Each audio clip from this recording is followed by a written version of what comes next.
Before we jump in, don't forget to hit that subscribe button and tap the bell so you don't miss what happens next. This story is one of those rare moments when live television becomes something much bigger, something explosive. What happened between Prince Harry and Sharon Osbourne wasn't planned, wasn't scripted, and wasn't forgotten. Stay with me because this one spirals fast. It was supposed to be another high-profile appearance in what had become an endless cycle of media promotion and public redemption for Prince Harry. Another interview, another talk show couch, another attempt to control a narrative that seemed to spin faster than he could catch it. This time, the stage was The View, one of the most watched, most opinionated, and most unpredictable daytime shows on television. And this time, something went very wrong. The lights were hot, even under the cool toned filters of live television. Cameras glided silently across the polished floor. Audience members whispered, some already raising their phones behind cupped hands to snapshots they'd later claim were accidental. Prince Harry adjusted his blazer once more as he waited backstage. The producers had greeted him kindly. The segment was meant to be straightforward, discuss his recent mental health documentary, the public's reaction to his memoir, and, of course, a few curated insights into life beyond the royal family. Simple, predictable, safe. Or so he thought. He was ushered onto the stage with polite applause, met by a sea of familiar faces behind the table: Joy Behar, Whoopi Goldberg, Sunny Hostin, and seated farthest right, wearing a sharp red blazer and an expression just bordering on amused detachment, Sharon Osbourne. The opening was smooth. Joy joked about the time difference between New York and California, asking if he missed British tea. Harry laughed, gave the line he'd rehearsed. Whoopi asked about his kids. He smiled softly and spoke with a kind of gentleness that always softened audiences. Then came Sharon's turn. Her voice cut through the studio like a cold wind. "So, Prince Harry, or are we just calling you Harry now?" she asked, one brow raised, lips tight in a half smirk. Harry chuckled awkwardly. "Harry is fine, yes." Sharon leaned in, her tone still wrapped in civility, but growing sharper. "Good. Because, quite frankly, I think a lot of people are tired of the titles, tired of the drama, tired of watching someone born into privilege act like he's been wronged by the very institution that gave him everything." A sharp murmur ran through the audience. Joy blinked. Whoopi shifted in her chair. But Sharon didn't stop. "You say you've been silenced," she continued, eyes locked on him. "But you've done more interviews in the last 3 years than most politicians. You say you left for privacy, but you signed deals with Netflix, Spotify, and wrote a tell-all. So what is it, Harry? Do you want privacy, or do you want attention?" The room froze. For a split second, the prince didn't respond. His jaw flexed. His hand, resting lightly on the table, curled into a loose fist. Then, with a calmness that felt brittle and forced, he leaned toward the microphone. "I think, Sharon, that there's a difference between seeking privacy and wanting control over your own story," he said. "When you've lived your entire life under a microscope, when lies are told daily about you and your family, telling your side doesn't mean you want attention. It means you want clarity. There's a difference." Sharon tilted her head, clearly unimpressed. "Clarity or cash? Because let's not pretend that book wasn't a business move. And let's not pretend you didn't drag your own family through the mud while asking everyone else to respect yours." A ripple of gasps moved through the crowd. Even Whoopi leaned back slightly. Joy attempted to cut in, "Let's keep it civil, folks." But Sharon held up a hand and continued. "I mean, really. You say you're breaking generational trauma, but all I see is a man turning personal grievances into a brand. You want to heal? Fine. But don't act like you're not making millions while doing it." Harry's face hardened. His smile vanished entirely now.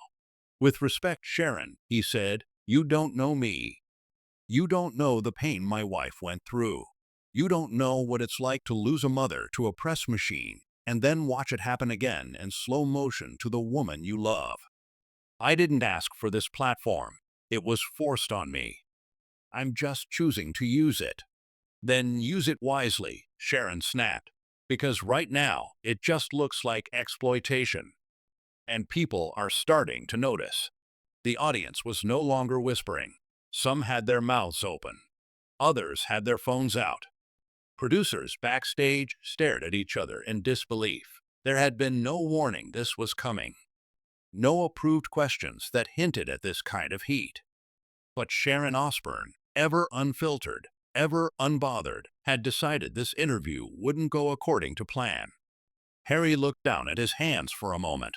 Then he looked up, not at Sharon, not at the co-hosts, but directly into the camera. I came here today to talk about healing, he said, but maybe that's not what this show is interested in. Maybe you want a headline. Here it is. I'm not perfect. I never claimed to be. But I won't sit here and be used as a punching bag for someone else's bitterness. And then, with precise, almost regal control, he unclipped his mic, placed it gently on the table, and stood up. Joy tried to stop him. Harry, wait, we can. But he was already walking, past the cameras, past the audience, past the stunned crew. The feed cut awkwardly to a commercial. It was chaos. By the time Harry's car pulled out of the studio lot, the internet was on fire. Clips were already surfacing, some blurry and fan-shot, others from the official stream before it had been pulled. On Twitter, reactions exploded. #SharonSherry trended within the hour. Instagram stories lit up with side-by-side reactions. TikTok influencers reenacted the moment. Media sites raced to push articles before dinner. And Sharon? She didn't flinch. On her Instagram later that evening, she posted a photo of herself sipping tea backstage with the caption, "Truth hurts." That night, Megan paced the living room of their Montecito home while the kids slept. Her phone wouldn't stop buzzing. Her PR advisor called 3 times in 20 minutes. But Harry was silent, just sitting on the edge of the couch, staring into space. "What now?" she finally asked him. "I don't know," he said, "but we're not doing this anymore. Not like this." Outside, the world was spinning faster than ever. Inside, silence. But this story was far from over. The moment Prince Harry stepped out of the View studio and disappeared into a waiting black SUV, the world lit up. It didn't matter that most people were still sipping their morning coffee or stuck in traffic. Within minutes, the clip had gone viral. Not the whole interview. Just that moment. Sharon's sharp words, Harry's quiet stare. The sound of a mic being unclipped, and the deliberate, calculated walk-off that no one, not even the producers, saw coming. At ABC headquarters, phones rang off the hook. The segment had been live for just under 9 minutes before cutting awkwardly to a hastily scheduled commercial break. Behind the scenes, chaos. One producer shouted into a headset. Another tried to keep the co-hosts calm while they shuffled to the next segment. Joy Behar, stunned, muttered something about needing stronger coffee. Whoopi reportedly asked, "Did that just happen?" And Sharon Osbourne? She simply leaned back, folded her arms, and didn't say a word. The first clip to hit Twitter had no captions, no commentary, just raw footage ripped directly from someone's live stream. It racked up over 800,000 views in the first hour. A second clip hit TikTok moments later with the title, "Sharon Destroys Prince Harry." It blew up even faster. News outlets scrambled to react. CNN broke in with a lower third banner. Prince Harry walks off the View set mid-interview.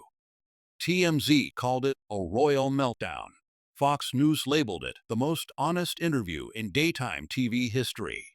Meanwhile, online commentators took sides with religious fervor. One faction cheered Sharon's blistering truth, while others called her disrespectful, opportunistic, and cruel. The royal watchers were already drafting think pieces. Meghan Markle's name trended within minutes, even though she hadn't said a word. Inside the SUV, Harry sat silently. His security team kept their eyes forward, never asking questions. He pulled out his phone, already buzzing nonstop, and stared at a dozen missed calls from his team. Then Meghan's name appeared. He hesitated, then answered. "Are you okay?" Her voice came through soft, but clipped. "I'm fine," he said, voice low. "It got ugly." "I saw. It's everywhere already," she replied. "Did you expect that?" He didn't answer. The silence stretched for seconds, maybe longer. Meghan finally broke it. "We need to decide how we respond." Harry rubbed his forehead. "Or if we respond at all." Back in Los Angeles, Meghan was already pacing the living room. Archie was napping upstairs. The nanny had taken Lilibet for a walk. Meghan had been through this before: headlines, sound bites, misquotes. But this one felt different. This wasn't a tabloid story twisting something months old. This was real-time humiliation. Broadcast live. Unedited. Permanent. Within hours, public statements started flying. A rep for The View issued a boilerplate quote: "We thank Prince Harry for his time on the show and respect his decision to end the interview early." The network declined further comment. Sharon, however, didn't hold back. On her personal Instagram, she posted a selfie from her dressing room, captioned, "Sometimes the truth makes people uncomfortable. I stand by what I said. #unapologetic." Then came the interview with Good Morning Britain the next morning. Appearing via satellite, Sharon didn't walk anything back. "Listen, I've been in this industry long enough to know when someone's trying to spin a fairy tale. I asked questions. He didn't like them. That's not my problem." She was praised and slammed in equal measure. Piers Morgan tweeted, "Bravo, Sharon Osbourne. Finally someone with the guts to hold the royal escapee accountable." Meanwhile, British outlets accused her of embarrassing the monarchy. Royal experts debated whether the prince's reaction had jeopardized his reputation even more than his memoir had. And then came the leak. 2 days after the interview, a partial recording from backstage surfaced, audio only. It captured Harry talking to a producer just seconds after he walked off stage. "She ambushed me," Harry said. "That wasn't in the notes. None of that was discussed." "I'm sorry, sir. I don't know how that got through," the producer replied, clearly panicked. Harry's voice was tense but measured. "I agreed to this interview under specific conditions. This isn't journalism, it's provocation." The leak only poured gasoline on the fire. Now people debated whether Harry had tried to control the narrative too tightly, or whether Sharon had blindsided him. Media ethics became the new battleground. Some journalists defended Osbourne's right to ask tough questions. Others argued she'd crossed the line into cruelty, but almost no one was silent. Meanwhile, Harry's team drafted a potential statement. Meghan read it 3 times, then set it down. "It sounds defensive," she said. "It sounds like we're still playing their game." "So what do we say?" Harry asked. "Maybe nothing," she replied. "Maybe we just move on. Let them tire themselves out." But it wasn't that easy, because the fallout wasn't confined to talk shows and Twitter feeds. A major donor pulled out from a charity event where Harry had been scheduled to speak. A Netflix producer reportedly expressed concern about the optics surrounding the royal couple's brand. Spotify executives, still sensitive from the couple's recent departure, declined to comment, but internally flagged the incident as a PR red zone. Inside The View, tensions simmered. Joy Behar was reportedly furious that producers hadn't intervened. Whoopi stayed silent but clearly disapproved. Sunny Hostin, who had barely spoken during the segment, later told colleagues that the vibe felt toxic from the start. As for Sharon, she didn't backtrack, but behind closed doors, insiders say she was surprised by how quickly it escalated. "She didn't expect him to walk out," said one crew member anonymously. "She thought he'd push back. She didn't think he'd shut down." And that, perhaps, was the most striking image that remained.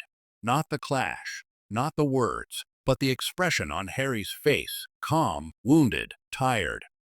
A man who had spoken about healing, only to be met with fire. Still, some insisted it was a turning point, that it would finally mark the end of public sympathy for Harry and Meghan. Others argued it exposed the media's ongoing obsession with shaming them. But one thing was clear: people weren't moving on. Across London, Buckingham Palace made no comment, but royal aides were reportedly not displeased by the outcome. One tabloid ran a cartoon depicting Queen Elizabeth watching the clip from heaven and whispering, "Told you so." But inside Harry's California home, there was no laughter, just silence and planning. Because no matter how bad things looked, the story wasn't over. Not yet. The days after the televised humiliation felt like a low-pressure storm brewing just offshore, quiet, but undeniably present. Meghan stayed indoors, her phone almost always on silent. Every time it buzzed, it was either a tabloid headline or a concerned friend. She'd glance at them, then set the phone aside. There was nothing to say, not yet. The internet was doing what it always did, twisting moments, editing context, creating narratives. But Meghan didn't panic. She planned. Harry, meanwhile, was doing damage control, not publicly, but internally. He spoke to reps, to agents, to a handful of media consultants who insisted the best thing was to stay quiet. "Let the news cycle eat itself," one of them said. But Harry knew this wasn't like the others. This one wasn't about old family drama or a misunderstood quote from a book. This was a direct, raw moment, caught live. And it was different. The backlash wasn't just noise. A private investor involved in the couple's media company quietly postponed a planned funding round. A prominent charity gala in Boston removed Harry from its list of featured speakers, citing program restructuring. Paparazzi began camping outside their Montecito home again, the long lenses pointed like weapons across trimmed hedges. For the first time in a long time, Harry wondered if they were back where they started. But Meghan? She had something brewing. 3 days after the blow-up on The View, Meghan slipped out the back of their property in an unmarked SUV and headed to a Beverly Hills hotel under a different name. The meeting was set up through a friend, kept off the books, and known only to 3 people. The fourth was Oprah Winfrey. The 2 women met in a suite on the 12th floor. No cameras. No assistants, just tea, silence, and then the kind of conversation that could shift narratives in a heartbeat. Oprah listened as Meghan spoke, softly, clearly, without flinching. She laid out the situation, the strategy, the emotional toll it had taken. She didn't ask for advice. She asked for timing. "You want to get ahead of this," Oprah said eventually, "but you don't want to look reactive." "I don't want to defend," Meghan replied. "I want to reset." "And you think I'm the place to do that?" "No, I think you're the only place." Back at The View, the mood had shifted from shock to division. Whoopi remained distant. Joy Behar was frustrated. Off camera, she called the entire episode the worst segment we've done in 5 years. Sunny Hostin, normally composed, let slip to a makeup artist that she was still replaying that moment in her head. Sharon, on the other hand, was untouched.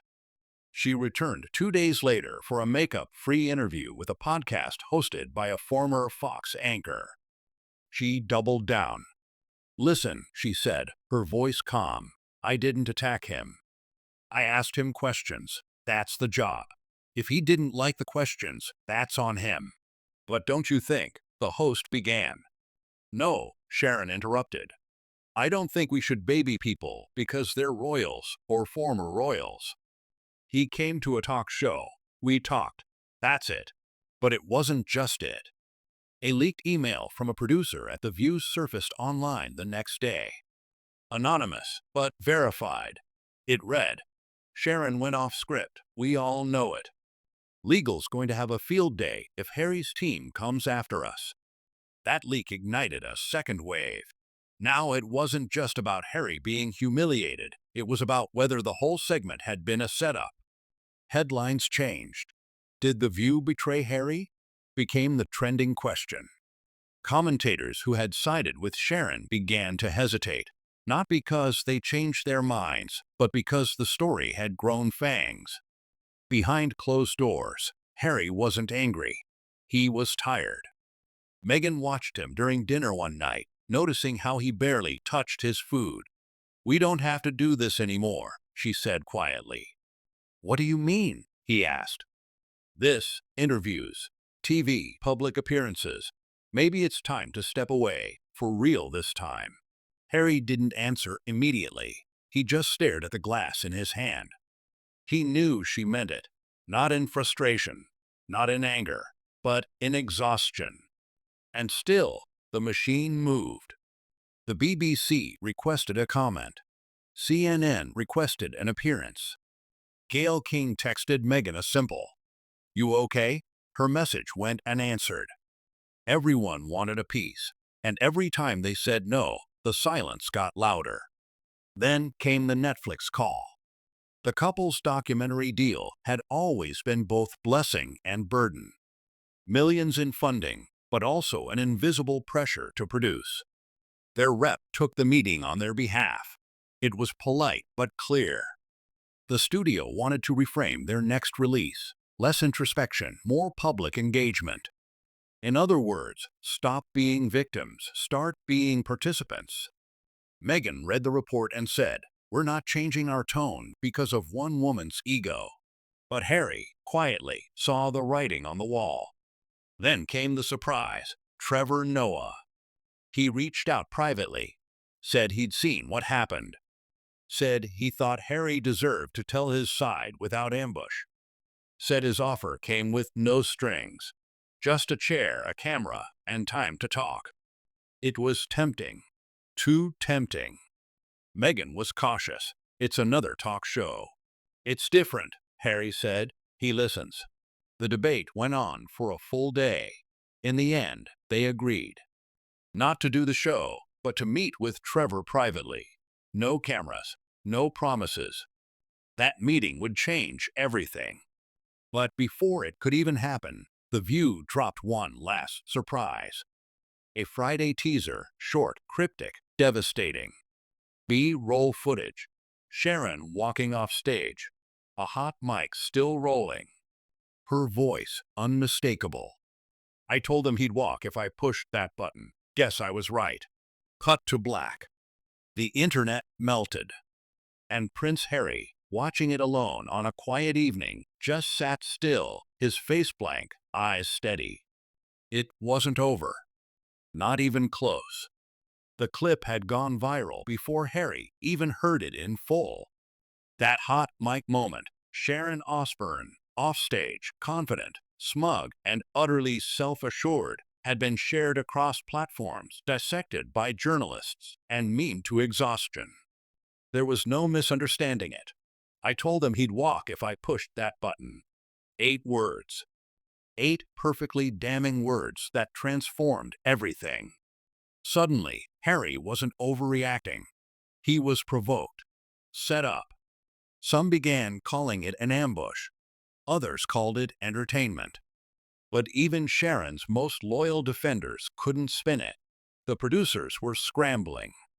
Legal departments were circling. And Harry and Meghan? They were done waiting.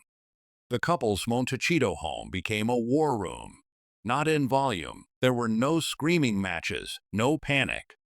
It was quiet, focused, methodical. Meghan moved between calls and drafts like a strategist, not a celebrity. Harry followed her lead, watching, listening, contributing only when it counted.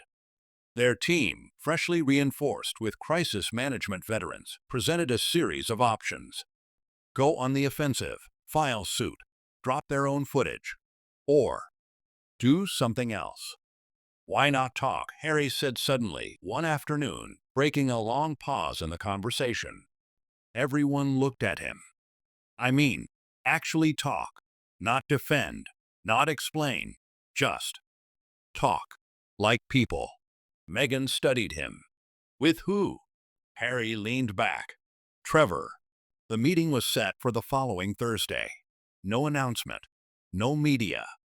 Just Harry, Meghan, and Trevor Noah in a soundproof room inside a rented recording space in Los Angeles. The cameras would roll, but there would be no studio audience, no applause sign, no cuts. Trevor greeted them warmly. He shook Harry's hand with intention, firm, but not performative. Meghan got a quiet smile and a "good to see you again" before they all took their seats. "I'm not here to trap you," Trevor said before anything started. "I just want to hear what's real." Harry nodded. Meghan remained calm. She had questions, boundaries. But she trusted this space more than the others. The conversation started slow. Childhood, expectations, the weight of being royal, and the freedom of stepping away from it. Then the moment arrived. Trevor asked, "Why did you walk out of the View?" Harry exhaled. "Because I wasn't going to sit there and be humiliated for sport. I didn't agree to be ambushed, and I didn't walk out because I was offended. I walked out because I was baited, and it worked. That's on me." The clip, when it aired days later, became the most watched moment in Trevor Noah's recent history. But the interview wasn't the end.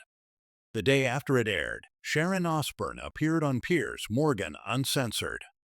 She looked tired, less sharp, but still unrepentant. "He's not a child," she said bluntly.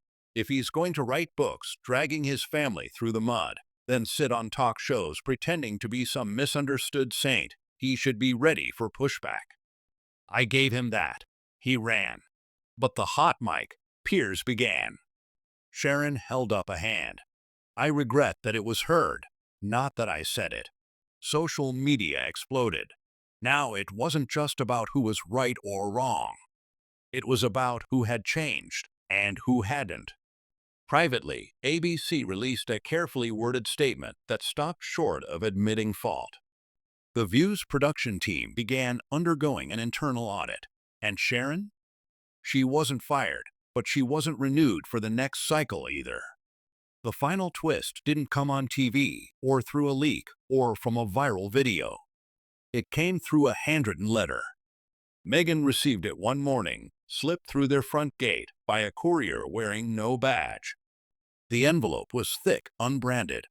The handwriting was elegant, British. She opened it slowly, uncertain. It was from Camilla. "Whatever our history," it read, "know that no one deserves to be mocked on live television. You are owed better. You always were."